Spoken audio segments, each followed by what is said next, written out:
So Jilly, I think we've got some rain coming, and we're sort of going to jump ahead a few spots here, but it doesn't matter because we need to catch every bit of rain that comes out of the sky. As you can see in the background here, the gutter's a little worse for wear, but this is the biggest side of the roof, and our tanks will be on this side as well. So I thought I need to just get up there and prep that one side of gutter. At least we'll have something to catch the next rainfall. We've got some old gutter guard on the house that we're going to pull out. It's all haggard and torn, so we'll get that off, clean the gutters out, and we need to put a few extra screws in the roof, and then we'll push the tanks up closer to the house, pretty much where they're going to go. And then that old dropper there that's coming out of that gutter, we're just going to reroute that across to the tanks. It's all a bit temporary, but if we have a bit of rain coming, we want to catch it straight away. So It'd be nice to have a bit of water in the tanks to start off having water up here at the house pad. Yep. Or house site, I guess you call it now. yeah, so it's just another job on the list.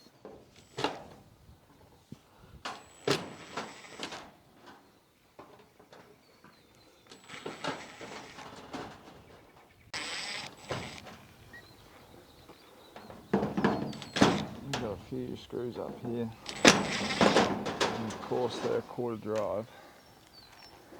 And if they're not a Qlder drive, they've got a flat head on them. Love flat screws. Of course I don't have a flat bit that hooks in properly. And of course I don't have a Qlder drive.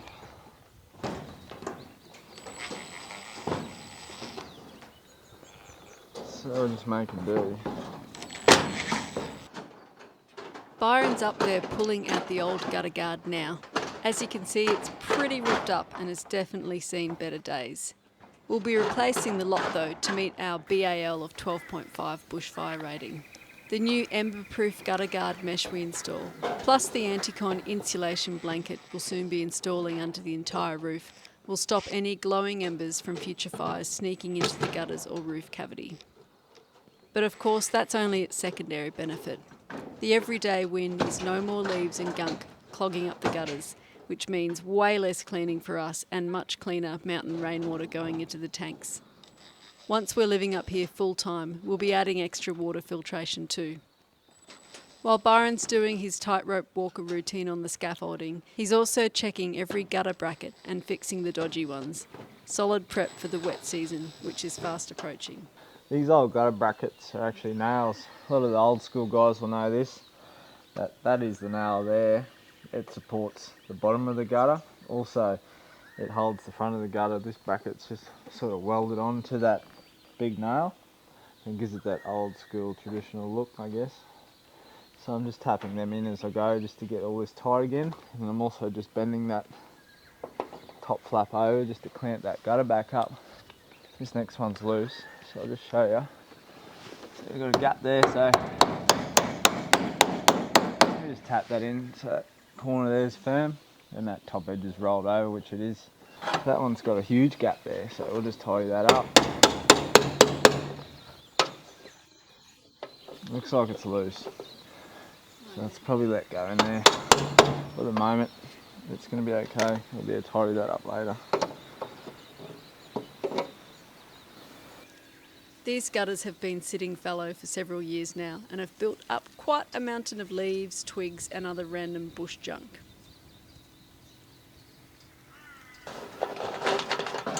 We found treasure. What is it?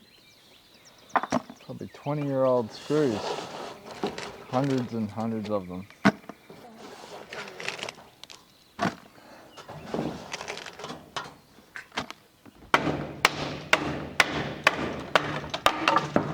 With the gutters clean enough for now, it's time to tackle this old dropper. We're basically rebuilding it from the top down, reusing whatever bits are salvageable, and slapping a good bead of silicone around every joint. Next up, getting the tanks into position. These two tanks you're looking at are 22,500 litres each, the minimum our building approval requires. With our roof area, 1 millimetre of rainfall should give us 160 litres of water in the tanks, which based on our average yearly rainfall amounts would give us anywhere from 105,000 litres to 145,000 litres per year. Plus we've also got the extra 22,500 litre tank down at the shed for backup, just in case. Byron and I have been living off rainwater since 2021, so we know our daily usage pretty well, and this will be plenty for us. Unless, of course, we get carried away one day and stick a great big whopping spa on the deck for those frosty winter nights. Shifting empty 22,500 litre tanks is always an awkward shuffle, but when we team up and put our legs into it, we get it done, just like everything else around here. What was the distance from the house to the inlet?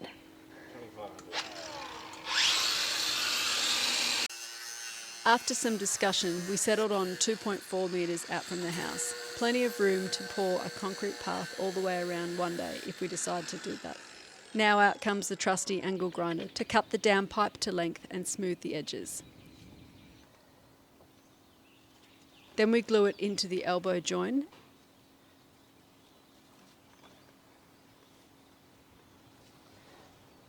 And finally, shape it so that it drops nicely into the catcher of the tank.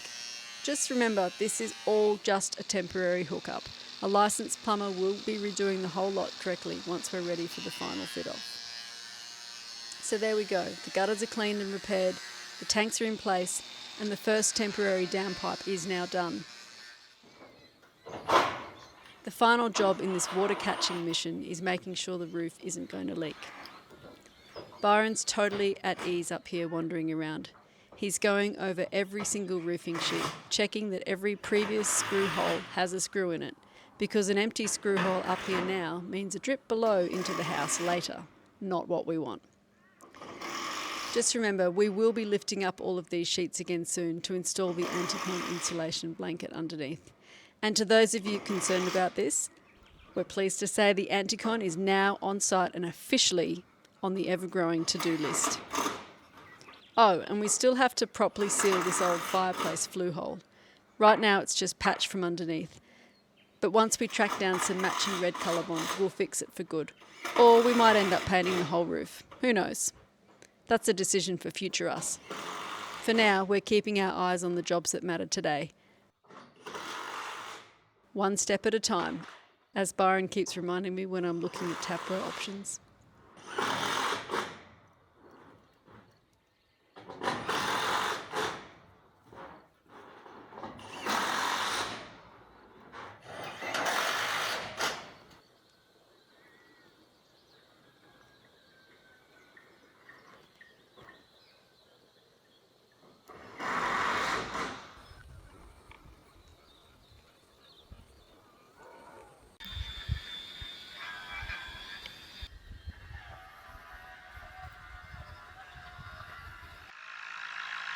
Now onto the fascias.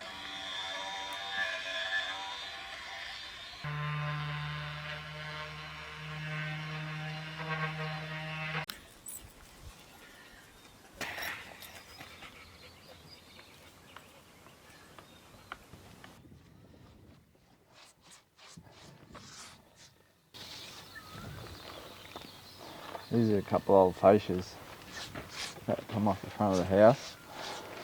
You see up there where it's missing a few. The boys didn't put them back on. And the other day I was up on the roof screwing it off, and I found these sitting up there. Couldn't see them from the ground. Thought they were missing, didn't we? Yeah, so I'm glad we've got them. So this morning we're just chopping them up, and we're gonna get them ready and we're gonna throw them back up. You've sanded them already, haven't you? Yep, sanding's been done. This is just a 4-in-1 primer, no colour, just a real solid base coat. Ready for paint down the track. What colour paint are we going to paint them? Not sure yet. Colour's undecided. That 12 of them we're considering. But we're open to suggestions, whether we keep it original, cream, red and green, or we go something different with a light green or a light grey with white. We don't know yet.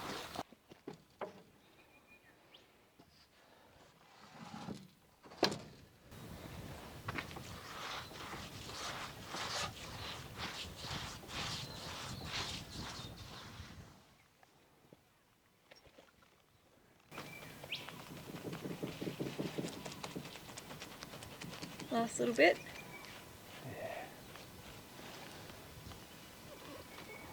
Should keep the moisture out for now.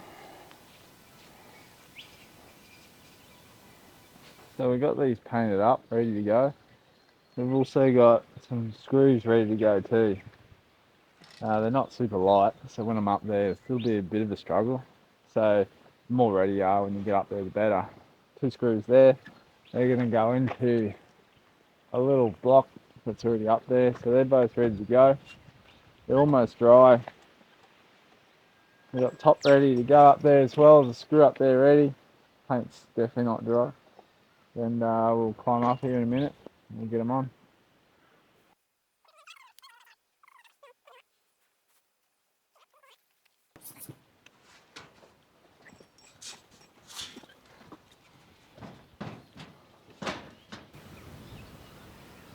(22 degrees).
As you can see, I'm struggling lifting these fascia board sections up. Each one weighs at least 30 kilos, and my trying to hoist each one up above my head was not my finest hour. But with some patience and encouragement from Byron, and a fair amount of complaining from me, we got it done. There's that teamwork at play again, right?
So have you ever seen houses that are clad in plastic like this before? Yeah, I've done it. I've done whole houses like this. Really? Yeah, absolutely. I guess they're like UV stable and... We did it in one day. Yeah, right. The whole job in one day. And does it always have... Does it always have like polystyrene and this like silver wrap stuff under it? Yeah, well, that's the anti-glare stuff, and that's also the insulation. Yeah, okay. Well, that's the best insulation you can get with this stuff. Yep.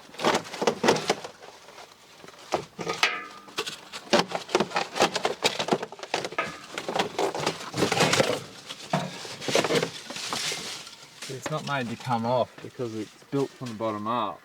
Yeah. And everything's nailed on the way up. So to take it off, you gotta do it reverse, and all the nails are behind the board in the next layer. I mean, it's got a date of 2000 on it, so it's lasted 25 years. Yeah. And I guess if you'd still cleaned it, new. it'd still be pretty good, wouldn't it? Yeah, you can just pressure clean it down. Then why aren't we keeping it up there? Definitely not going to keep it on there. Get all these old timber boards exposed. It's got to look better already, hasn't it? I think so. I didn't even notice when we first saw the house that it had all this on it. Oh, that's what it's camouflage, eh? Pardon? It's its job to camouflage. Yeah. I mean, when it went on brand new, it would have been quite nice. And whoever got it done would have thought it was magnificent. Yeah. Probably cheaper than repainting the whole house too. Yeah, exactly why they would have done it. Yeah, right. And more insulation.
Cool.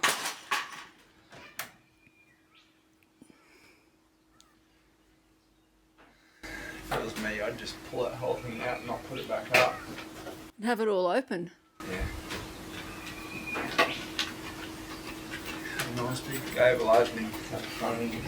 Awesome. Open this up. So nice. So much maintenance and rework here. Now onto the back or the utility side of the house. We're still missing some bits and pieces here and there, which we'll grab soon from the hardware shop. And while there's gaps in the guttering like this, we're not capturing any water from the eastern side of the roof just yet. But all of this was only ever a temporary fix anyway.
Right, I got it. Okay.